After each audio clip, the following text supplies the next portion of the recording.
Hi అండి, నేను మీ Shashi. Welcome to Shashi's cuisine. ఈరోజు వీడియోలో అయితే మినప గారెలను ఎలా ప్రిపేర్ చేయాలో చూపించబోతున్నానండి. ఈ మినప గారెలు పైన క్రిస్పీగా లోపల సాఫ్ట్గా చాలా బాగుంటుంది. ఇది ప్రిపేర్ చేయడం కోసం అయితే ముందుగా ఒక బౌల్ తీసుకొని అందులో 1 కప్ వరకు మినపప్పు తీసుకోవాలి. ఇందులో కొద్దిగా వాటర్ పోసుకొని 2-3 సార్లు శుభ్రంగా క్లీన్ చేసుకోవాలి. మూత పెట్టి ఒక 2 గంటల పాటు వీటినైతే పూర్తిగా నాననివ్వాలండి. చూడండి, మినపప్పు అయితే పూర్తిగా నాని ఎంత బాగా ఉబ్బిందో.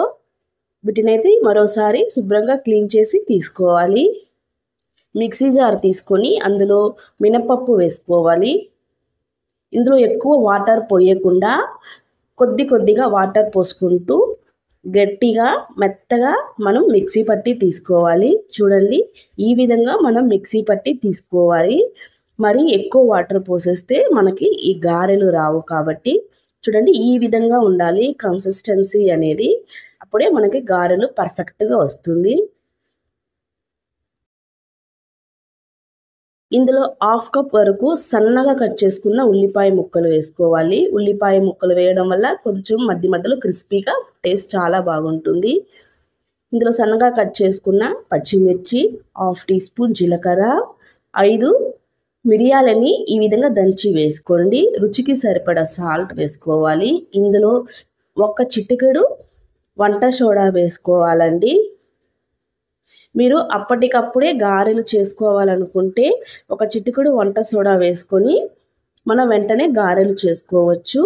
లేదంటే పిండిని ఈ విధంగా అంతా కలుపుకొని గంట పాటు నానబెట్టిన తర్వాత మనం గారెలు వేసుకోవచ్చు. చూడండి, పిండి కన్సిస్టెన్సీ అనేది ఈ విధంగా ఉండాలి. వాటర్లో వేస్తే పైన వస్తుంది చూడండి, ఆ విధంగా ఉంటే కరెక్ట్గా సరిపోతుంది. ఈ విధంగా మిక్స్ చేసి పెట్టుకొని ఆయిల్ వేడిగా ఉండేటప్పుడు గారెలు మనం వేసుకోవాలి. గారెలు వేసే ప్రతిసారి చేతిని తడి చేసుకుంటూ వేసుకుంటే మనకి పిండి చేతికి అతుక్కోకుండా ఈ విధంగా పర్ఫెక్ట్గా వస్తుంది. కాబట్టి చేతికి వాటర్ అప్లై చేసుకుంటూ మనం వేసుకోవాలి. మీడియం ఫ్లేమ్లోని ఈ విధంగా 2 పక్కల టర్న్ చేసుకొని గోల్డెన్ కలర్ వచ్చేంత వరకు మనం ఈ గారెలని ఫ్రై చేసుకొని తీసుకోవాలండి.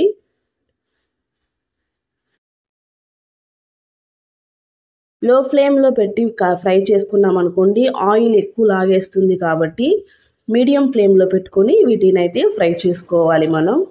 చూడండి, ఈ విధంగా ఫ్రై చేసుకోవాలి. మిగిలిన పిండి కూడా ఇదే విధంగా ఫ్రై చేసుకొని తీసుకోవాలి మనం. అంతే అండి, మినప గారెలు అయితే రెడీ అయిపోయింది. ఈ మినప గారెలు పైన క్రిస్పీగాను లోపల సాఫ్ట్గాను చాలా బాగుంటుందండి. మీరు కూడా ఒక్కసారి ఈ రెసిపీ ట్రై చేసి ఎలా ఉందో నాకు కామెంట్ చేయండి. ఈ వీడియో నచ్చితే లైక్ చేసి ఫ్రెండ్స్ అండ్ ఫ్యామిలీకి షేర్ చేయండి. మరిన్ని వీడియోస్ కోసం శశిస్ క్యూజైన్ని సబ్స్క్రైబ్ చేసుకోండి. Thank you.